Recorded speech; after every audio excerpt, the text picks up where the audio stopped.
പോവാനായി. Watch ഒന്ന് കാണിക്കി. 6:30. അതെ, ഒന്ന് പറഞ്ഞേ, ഡയലോഗ് പറഞ്ഞേ. ഇതാണ് അതിന്റെ ഒരു ശരിയാവില്ല. ആയിക്കോട്ടെ. എന്നെ വന്നു പോയാല് അങ്ങോട്ട് സഹിക്കല്ല. നല്ലോണം കണ്ട് കാണുന്നുണ്ട്. അതെ, നല്ലോണം കണ്ണ് കാണുന്നുണ്ട് ഗൈസ്. പക്ഷെ ഇപ്പൊ വലിയ പ്രശ്നമല്ല, കണ്ണ് കാണും. ഇത്തിരി കൂടി കഴിഞ്ഞാൽ ചിലപ്പോ എല്ലാം ഒരുപോലെ ആവും. അന്നേരം ഞാന് കണ്ണിലേക്ക് ലൈറ്റ് അടിക്കുന്നതിന് വെച്ചതായിരുന്നു ക്ലാസ്. അതൊക്കെ തീരെ ബെല്ല അറിയില്ല.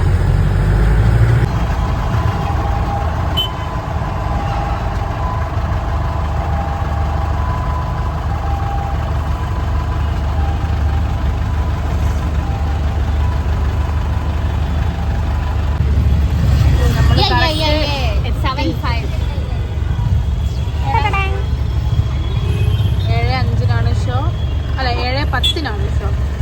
നമ്മളിതാ ലക്ഷ്യസ്ഥാനത്ത് എത്തിയിരിക്കുന്നു.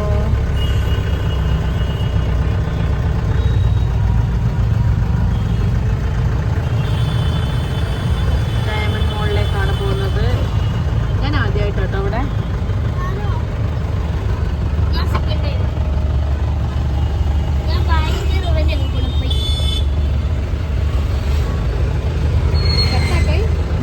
റുവന്റെ കൂടെ എന്ന് പോയി? അതൊക്കെ ഇപ്പൊ ഞാനവിടെ നമ്മള് അതാ ഇവിടെ ഫുള്ളിതാ ബസ്സിലുണ്ടോ? അത് നെസ്റ്റോന്റെ ബസ്. നമ്മള് മാത്രം ജീപ്പില്.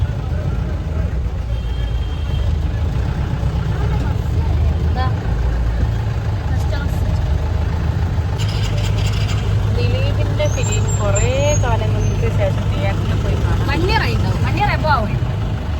അപ്പോൾ അതിൻ്റെതായിട്ടുള്ള എക്സൈറ്റ്മെന്റ് എന്തായാലും ഞങ്ങൾക്ക് പോയിട്ട് വേണം എന്താണ് അവസ്ഥ എന്നുള്ള അറിയാൻ. പക്ഷെ ഭയങ്കര റഷാണ്.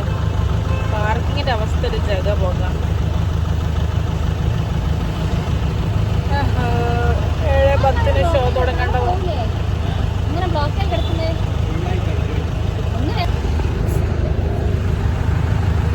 എന്തായാലും ഫിലിം കാണാൻ ഉദ്ദേശിച്ച് വരുന്ന ആൾക്കാർ ഒരു മണിക്കൂർ മുമ്പെങ്കിലും എത്തിയെങ്കിൽ മാത്രമേ കാണാൻ പറ്റുള്ളൂ. കാരണം ഈ ഇവിടെ ഡയമണ്ട് മോളിൽ ഇവിടുത്തെ പാർക്കിങ്ങും ഇതൊക്കെ ഒരുമാതിരി അവസ്ഥയാണ്. 7:10 ഷോയുള്ള ഞങ്ങളിതാ കയറിയിട്ടില്ല നേരം വരെ. എങ്ങനോ ജഗ പോകാക്കി ഉള്ളിൽ കയറാനുള്ള ബന്ധപ്പാടാണ്.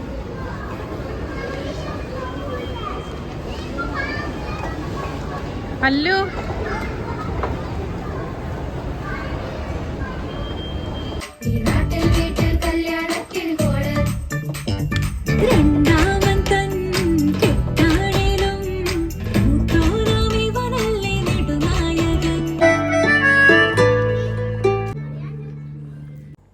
തുടക്കത്തിലേ മനസ്സിലായല്ലോ ഞാനൊരു ഫിലിമിൽ ഇറങ്ങിയതാണെന്നുള്ളത്.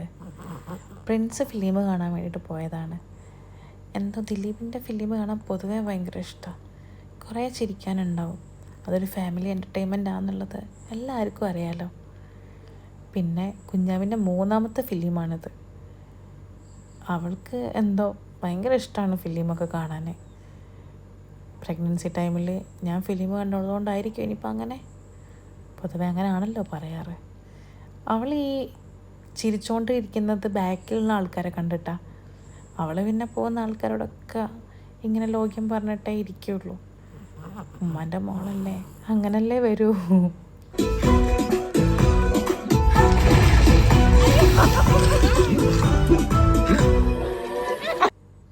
ഫിലിമിനെ പറ്റി പറഞ്ഞു കഴിഞ്ഞാൽ ഫാൻസ് അസോസിയേഷൻ എന്നെ തല്ലോ. ജസ്റ്റ് ഒന്ന് പറഞ്ഞേക്കാം അല്ലേ. ഞാനിപ്പോൾ ദാ ഇതുപോലെ ഈ വീഡിയോ എടുത്തുകൊണ്ട് നടക്കുന്നില്ലേ, ഇതൊക്കെ തന്നെയാണ് ആ ഫിലിമിലും കാണാനുള്ളത്. പക്ഷേ എന്തായാലും അത് നല്ല ഭംഗിയായിട്ട് അവതരിപ്പിച്ചിട്ടുണ്ട്. നമുക്കൊട്ടും ബോറടിപ്പിക്കാത്ത തരത്തിൽ. ഇതൊരു വലിയ പണിയാണ്. കാണുന്നവർക്ക് അങ്ങനെ തോന്നുമെന്നറിയില്ല. എങ്കിലും ഈ ഒരു പണിയെന്ന് പറഞ്ഞു കഴിഞ്ഞാൽ കുറച്ച് വെറുപ്പിക്കലുമാണ്, നല്ലതുമാണ്. നമുക്ക് നല്ല കുറേ മെമ്മറീസ് കിട്ടും ഇതുപോലെ കുറേ വീഡിയോസൊക്കെ എടുത്ത് അപ്ലോഡ് ചെയ്ത് കഴിഞ്ഞാൽ. പിന്നെ ഫുഡ് അതാണല്ലോ നമ്മളെ മെയിൻ പരിപാടി.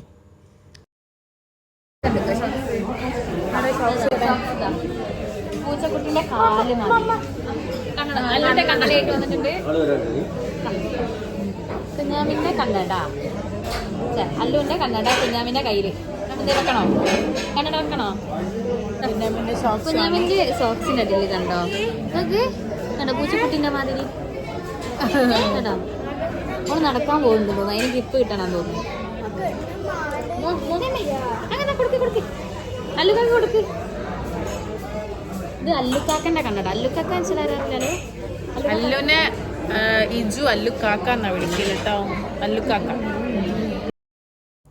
ലാസ്റ്റിലേക്ക് കുഞ്ഞാമിക്ക് ഉറക്ക്, മനുഷ്യന്മാരെ കണ്ടിട്ടുള്ള പ്രശ്നം എല്ലാം കൂടെ ഒരു ഹറിബറി അവസ്ഥയായിരുന്നു.